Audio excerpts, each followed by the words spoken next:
আসসালামু আলাইকুম everyone, welcome to my channel. আশা করি আপনারা সবাই ভালো আছেন। তো আমি আজকে দেখাবো চিকেন বারবিকিউ রেসিপি, কিন্তু চুলার মধ্যে বানাবো।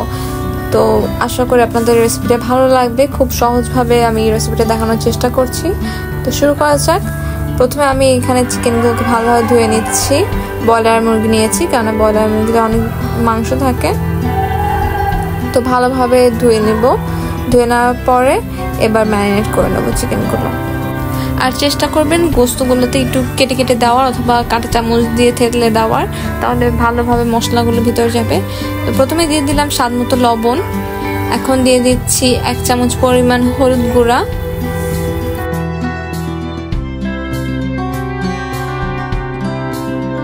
দিয়ে দিচ্ছি 1 চামচ পরিমাণ ধনিয়া গুঁড়া, দিয়ে দিলাম 1 চামচ পরিমাণ ভাজা জিরা গুঁড়া,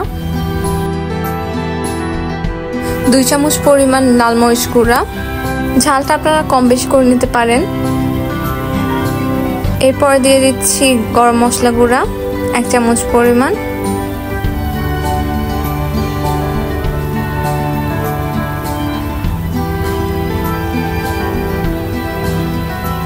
গোলমরিচের গুঁড়া 1 চামচ পরিমাণ, টমেটো সস দিয়ে দিচ্ছি 1 চামচ পরিমাণ, দিয়ে দিলাম 1 চামচ পরিমাণ ওয়েস্টার সস, সয়া সস 1 চামচ পরিমাণ, কাসুন্দি দিয়ে দিচ্ছি 3-4 চামচ পরিমাণ,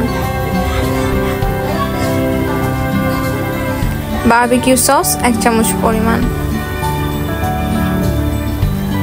আর একটা পেস্ট বানিয়েছি, সেটা দিয়ে দিলাম। এখন সবগুলো উপাদান একসাথে ভালোভাবে মিক্স করে নেব।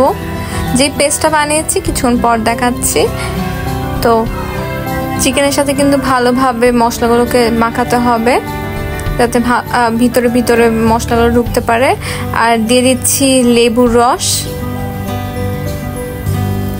আমি এখানে একটা পুরো হাফ লেবু দিয়ে দিয়েছি।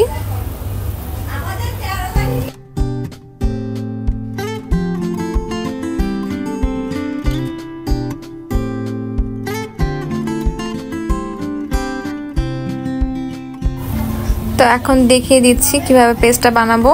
এখানে আমি গোটা রসুন আদা নিয়ে নিয়েছি, ভালোভাবে এটাকে বেটে নিচ্ছি। সাথে দিয়ে দিয়েছি কয়েকটা গোটা কাঁচা মরিচ আর টমেটো কুচি। সবগুলো একসাথে ভালোভাবে মিক্স করে বেটে নিলেই কিন্তু আমাদের পেস্টটা হয়ে যাবে। এবার একটা প্যানের মধ্যে তেল নিয়ে নিয়েছি। এখন এই তেলের মধ্যে আমরা চিকেনগুলোকে ভেজে নেব। তেলটা গরম হয়ে গেলে আমরা চিকেন দিয়ে দেবো একটা একটা করে। চুলার আঁচ একদম মিডিয়ামে রাখতে হবে, নাহলে কিন্তু চিকেনগুলো পুড়ে যাবে।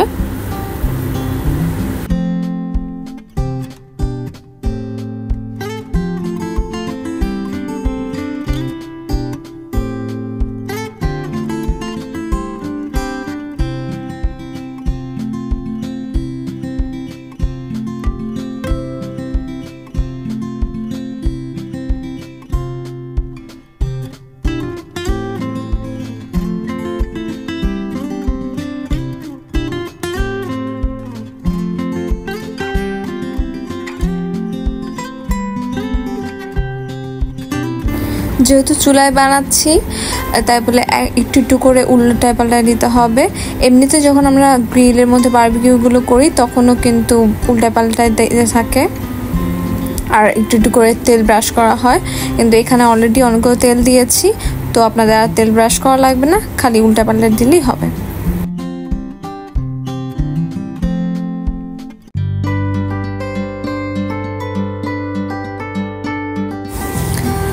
যখন দেখবেন যে মশলাগুলো অনেকটা ভাজা ভাজা হয়ে গিয়েছে, আর অলমোস্ট 30 থেকে 40 মিনিটের মধ্যেই কিন্তু আমাদের চিকেনগুলো হয়ে যায়। আমার এগুলো প্রায় 30 থেকে 35 মিনিটের মতন লেগেছে।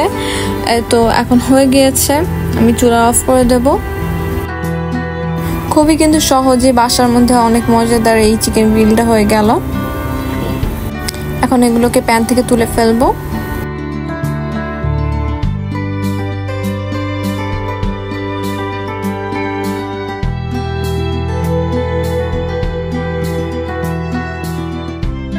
এই চিকেন গ্রিলটা নান রুটি কিংবা পরোটার সাথে খেতে কিন্তু বেশ মজাদার লাগে। তো আমি নান রুটিও বাসার মধ্যে বানিয়ে নিয়েছি, আর সাথে একটা হোমমেড সস, খুবই মজাদার লাগছিল খেতে। এই সসটা হচ্ছে টমেটো পেঁয়াজ দিয়ে বানানো, ওটা গ্রেভির মতন দেখতে লাগছে। তো এই তো আজকের রেসিপি এই পর্যন্ত। আশা করি আপনাদের ভালো লেগেছে। খুব কিন্তু সহজেই আমাদের আজকের রেসিপি হয়ে গেল।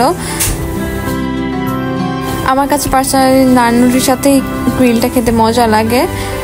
তো আজকের মতো এইখানেই শেষ করছি। আশা করি আপনাদের ভালো লেগেছে। ভালো লাগলে একটা লাইক করবেন, আর এরকম নতুন নতুন রেসিপির জন্য আমাদের চ্যানেলটিকে সাবস্ক্রাইব করে আমাদের পাশে থাকুন। আল্লাহ হাফেজ।